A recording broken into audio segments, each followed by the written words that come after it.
Hello Reformers and welcome back to Mountain Blade Warband. Now, when we left off, we were on a sieging spree. That is becoming quite an occurrence nowadays, isn't it? Well, that's exactly the reason why I tend to savor the early and mid-game of Warband in general, because once it gets to this point, it is one of those times where you're just going to be committed. 100% committed to sieges. And personally, I'm not a big fan of siege warfare. I absolutely love it when we are having a cool defense or we're having a really nice, offensive layout or something like that.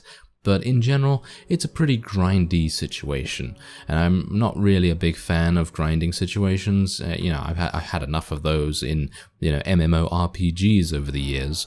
But seriously, I'd much prefer to have a nice field battle or just a cool siege defense in some way, shape or form, or maybe just being outnumbered considerably in some way.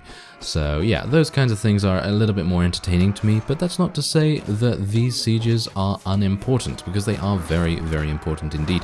Now, I have chosen this castle in particular because it used to be, under my control. It used to be one of the things that I actually took while we were a mercenary, while we were a vassal of the Sarranids. And I felt like it might be a good idea to take it because it might not be fully garrisoned, and that is indeed the case. They have a much smaller garrison than the place than the garrison at Dirtios Castle, and that was the main reason why I decided to come over in this way, because, well, Dirtios Castle has 53 master archers, and this does not. That's basically the only reason why I decided to come over here, because this doesn't have master archers. It has about 9. Yes, 9 master archers, and I'm pretty happy with that. Pretty happy with that number, because if they had, I don't know, if they had 30 or something like that, I could probably be put off, besieging this. So it's a pretty nice idea to try and attack some of the weaker fiefs that the Sarranids have, because then, you know what they're going to do? They're going to split off, they're going to tell their forces to go to places that I don't really care about that much in comparison to the ones that I do care about. So, for example, I care about places like Dirim, for example. And Dirim, of course, is our newest fief that we have conquered. I have not awarded any of the newly conquered fiefs to anyone at the moment. And that could be a bit of a problem. That could be a bit of a problem, because what's going to happen now is, because we did not award the castles / towns or anything like that at the time, the villages are also going to be a little bit difficult to assign, because I don't know where these villages are. These villages, they have pretty, I'm not going to say iterative names, but they have names that I don't particularly remember very easily, and I'd have to check one by one, and that would be very tedious and a lot of micromanagement. And you know how I hate micromanagement unless it's in some sort of real-time strategy game. I'm actually a big fan of StarCraft and things like that. But anyway, point is, it would have been easier for me to award the vassals, the various towns and things like that from that menu that comes up after you actually complete a siege. But easier is not always better, and in this case, I think it's a little bit nicer to have maybe some more refined control over the various sieges that we have. And oh yeah, I don't know whether you've noticed, but I have completely revamped my army composition as well. Because right now, my army composition is 100% cavalry. Yeah, 100% cavalry. I know some of you are going to cringe at that, and you're not really going to be too happy with that, but at the moment, that is literally my best choice. Because if there is anything I know, then it's that I really don't have very good infantry. I don't have good infantry choices, because I decided to, for some reason, attack the Khergits. They don't really have very good infantry. They don't have any infantry, actually. And obviously the Sarranids, their infantry is lacking quite severely, actually. And then, of course, you do have the Swadians, and their infantry is okay, but wouldn't you rather have a Swadian knight? yeah, I'd rather have a Swadian knight. I'd rather have a Swadian knight than a Swadian sergeant any day. So yeah, that's basically what I've been doing. So that's the reason why I'm going with a full cavalry army, because in general it's a lot easier and a little bit more efficient as well for us to just charge the walls, because it's highly unlikely that the enemy is going to be able to withstand a full-on charge of Swadian knights and Swadian man-at-arms. And then if all of those are killed, I actually do have a bunch of Khergit Lancers in my army as well, because as I stated previously, Khergit Lancers are actually extremely easy to level up. And as a result of that, I actually have 125 or 126, I actually have 118 now, something like that, in my garrison, which is rather amusing, suffice it to say. But anyway, I'm going to try and kill these guys with my thrown weapons, because that's yes, we actually did. Oh, I'm really surprised. Okay, I was not anticipating. Oh, here we go. I destroyed his shield. One more shot, and we got him. Can you believe that? Can you actually believe that? I don't know whether I believe it. I'm literally shocked, because that is just, wow. Okay, that's crazy. That is really crazy, because you know me, I'm not particularly good with throwing weapons. I do try, but throwing weapons are just not for me usually. But in this case, they paid off a little bit. So there you go. There's 132. Thankfully, they only had, yeah, look at that, 8 Master Archers and 5 Mamluks. That made things much, much easier in this particular siege. So anyway, there you go. This is my army as well, by the way, at the moment. I have 44 Swadian Knights, 54 man-at-arms, and 4 Lancers. Yes, 4 Lancers. That's the important part. Actually, the Watchman is the most important part now. He's the most important and most powerful unit we have, of course. He's going to absolutely destroy everyone in his path. Let's actually just take a couple of bets here. How long do you think that Watchman is going to survive? I'm taking bets for the rest of this episode. So just say how many episodes you think that Watchman is going to survive, or how many sieges. I don't know. You can specify however long you think, but I think he's probably going to survive.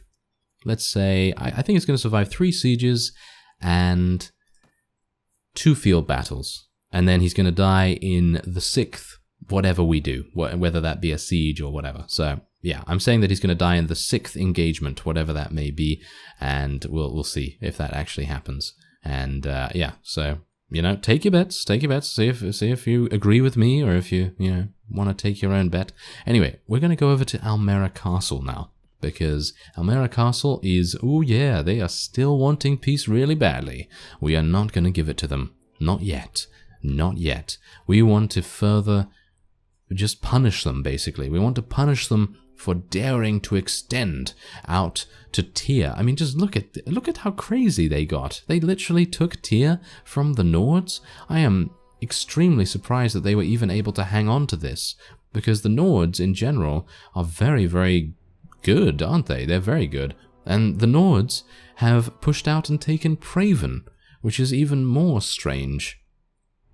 Well, it's actually not that strange, to be honest, because they do tend to attack the Rhodoks quite considerably. But other than that, you do have to take into account that they've basically swapped, kind of. Because, I mean, you can see here, Calradia Castle, I think, used to be owned by the Saranids. And Uxkhal has been under siege by the Kingdom of Nords too. So you do have to take that as well into consideration. So anyway, we're going to go over to Almera Castle. We're going to speed things up a little bit. And I doubt we're going to come across any vassals whatsoever. I personally feel like most of the Saranid vassals are just hiding. They are hiding somewhere. They're either hiding or they are, well, just running around in a huge death ball. And that death ball is going to come out of nowhere and absolutely massacre us. But I'd like to see them try, because we have a huge amount of cavalry, so who knows? Maybe they're going to come out at some point and teach us a lesson or something like that. But anyway, as you can see here, 22 Mamluks, 26 Master Archers, and 14 Guards. That is a bit problematic. And by a bit, I mean quite a lot. I'm a bit worried about it, actually. A bit worried. Okay, so let's get Lezelit to use his engineering skill. Get that hammer out, you scoundrel, you... Yes, he's quite a beast, isn't he, Lezelit? Because, you know, he tends to whip his soldiers into shape, literally. Tends to get out that whip, doesn't he? Okay, well, anyway. Oh. Yeah. Okay, yeah, so for those of you that have watched my A Clash of Kings series, the latest one, that is, that castle layout is certainly something that I am scarred for life by. You'll see why if you are new to the channel or to this series or anything like that, because this is, in my opinion, the castle layout of nightmares. Oh yes, of nightmares. It is absolutely ludicrous how powerful the defenders can be here, and I'm thinking I'm gonna retreat. No, well, I don't think we're gonna retreat. Oh look, the watchman almost got killed. I almost lost the bet extremely quickly there. That would have been bad.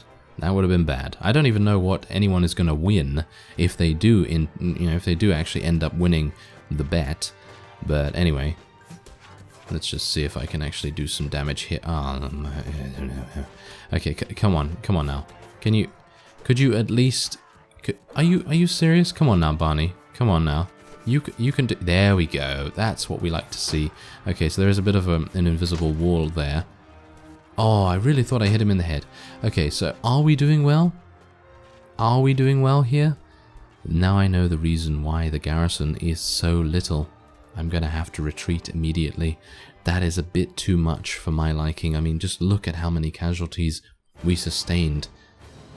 And look at how many they sustained. That's just... no way.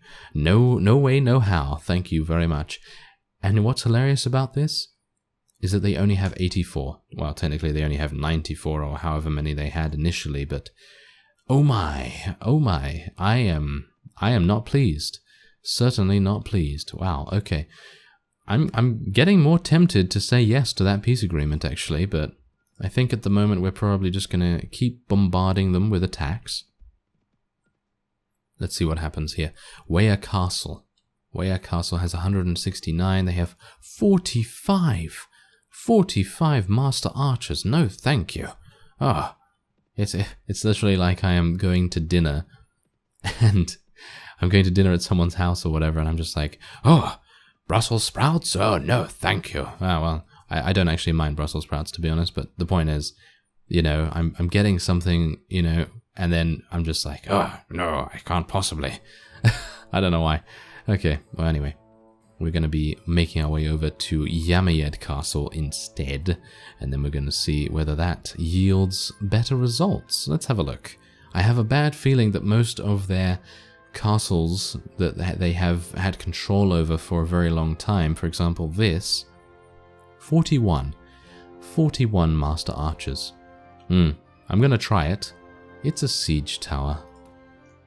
I'm loving the siege towers. Well, technically I do say that I hate siege towers, and it is true, I do actually hate siege towers, but I like the flexibility that they award the offensive force, because ladders, as we know, they're very, very thin most of the time.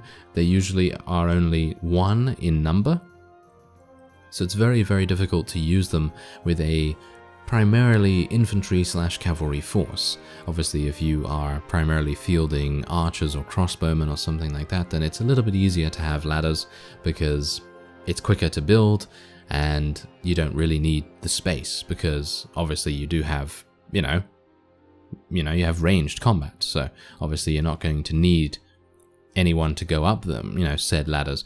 But actually, as you've just seen there, the Vagiers are now going to get into battle with us. Well, technically not into battle with us, but we are going to get a little bit of assistance from them, I suppose. Ah, this is great.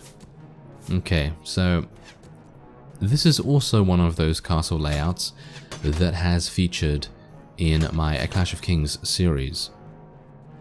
I'm not entirely sure whether it was the latest one. I think it probably was. But anyway, point is, this layout has a slight problem.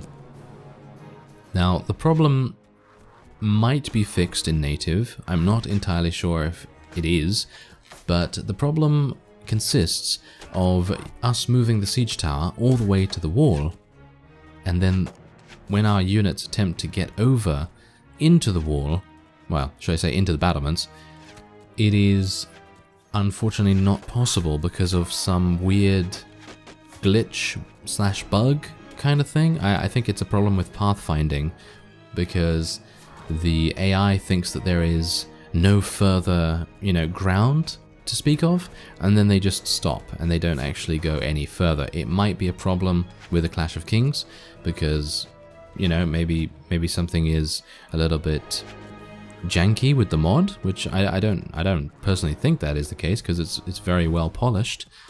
But it could also be just an inherent flaw in the native siege layout, which is going to be a pretty bad thing for me indeed, because obviously I don't have any archers.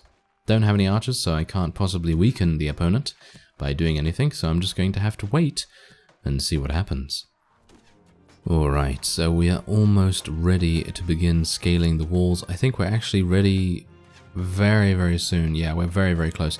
But, as you can see, the ground is littered with the efforts of our enemies attempting to stop us, attempting to eliminate our offensive push, and for the most part they've actually been pretty successful. As you can see, the bodies littering the ground around here are numerous, and the problem with that is indeed the fact that we don't have any archers. Again, we don't have any archers. That was a conscious decision by me. I did that on purpose because, quite frankly, I was a bit tired of... oh my, really? I was a bit tired of dealing with the archers, basically blocking people from getting up the ladders. That was obviously poor micromanagement on my part, but it is still kind of a bit annoying to, to have to do that anyway. So instead, I thought to myself, yeah, we're just going to go for a full army in this case, and this seems to have worked out pretty nicely so far, with the exception of obviously the demon layout, which we shall not speak of. But yes, anyway, what I did was I placed all of my units at the very back over there, so the archers would have a much more difficult time in hitting them, but obviously that doesn't seem to make too much difference, as I believe the AI cannot run out of arrows as the defense. So that's a very, very bad spot to be in. Now let's have a look and see whether we actually can get in to the battlements here, because considering it's native, I would expect there to be no problems with the siege layout like there is in the Clash of Kings. I'm not entirely sure why it's changed, because this is basically the same castle, so not entirely sure why there would be a problem there, but apparently there is, because we can get in here no problem at all. So yeah, apparently it's a Clash of Kings issue. Very, very strange. I wouldn't have expected there to be any problems with that, but okay. Very, very weird. Okay, let's just kill these. I'm gonna just try and help the people at the front here, because we want them to be able to pour in anytime they like. We don't want them to be blocked. We don't want them to, continually get stuck fighting around here, and we do want to continue trying to kill as many units as possible. Wait a minute. Can I get in through here? No, but I am going to need to go around, I think, because there are a number of master archers around here as well. Okay, let's be a little bit careful here. I'm going to get shot. I'm a bit worried about this. I probably shouldn't be doing this by myself. Yeah, I'm not going to do this by myself, because my shield is going to be destroyed very, very easily. So let's try and be a little bit strategic about this. Aha, thrown weapons. Yes, this is when these come in handy. Yes, take that. Take that, you scoundrels. Okay, well, that didn't really work out too well, did it? Okay, well, I guess the best thing for me to do is jump down on them. Yes. Oh, there we go. Okay, that was a... that was anticlimactic if ever I saw one, wasn't it? Yes. How wonderful. Barney was like, yes, I'm going to jump down in a very spectacular fashion. And then it turned out to be... well, that. Yes, that happened. Okay, well... I suppose it doesn't really matter, because we are cornering them pretty nicely, I've got to say. And the archers are coming out to fight me. I think that's a mistake, to be honest. I think they should just get out their bows and do as much damage as they can to me, but Yeah, we're receiving reinforcements pretty harshly here. I don't know how we're doing, actually. I really should check to see how our casualties are doing, but I am kind of embroiled in fighting at the moment, and I don't really want to end up being killed by some archers here, so let's see. Okay, so we've lost 54 and 17 dead, they've lost 90, and they have 28 remaining. Okay, so, oh, they actually have a lot more remaining than I thought. Interesting, interesting. Okay, so it seems like we have a slight issue here, and the issue is that I am going to die. Okay, we need to retreat. Go, go, go. Can I please retreat soon? Yes, there we go. Thank you. Okay, so that's exactly what we wanted to do. Obviously, not the dying part, but weakening the garrison so much. I mean, look at that. We took out 27 Master Archers, which was fantastic. Not many Mamluks died, so I'm a bit worried about that. But I'm happy that we dealt such a decisive blow against them. There's only 11 Mamluks remaining, only 14 Master Archers, so we can pick that up in the next episode. By the way, also, if you'd like, by all means, give me some suggestions about who you think should get Dirim. I personally feel like I already kind of know. I think I'd like to probably give it to Lord Tarchius, but who knows? Maybe we're going to see something a little bit different happen. And also the Vaegirs, they might come in and actually make their presence known. Going to be interesting to find out. Anyway, I thank you very much for watching, and I will see you next time.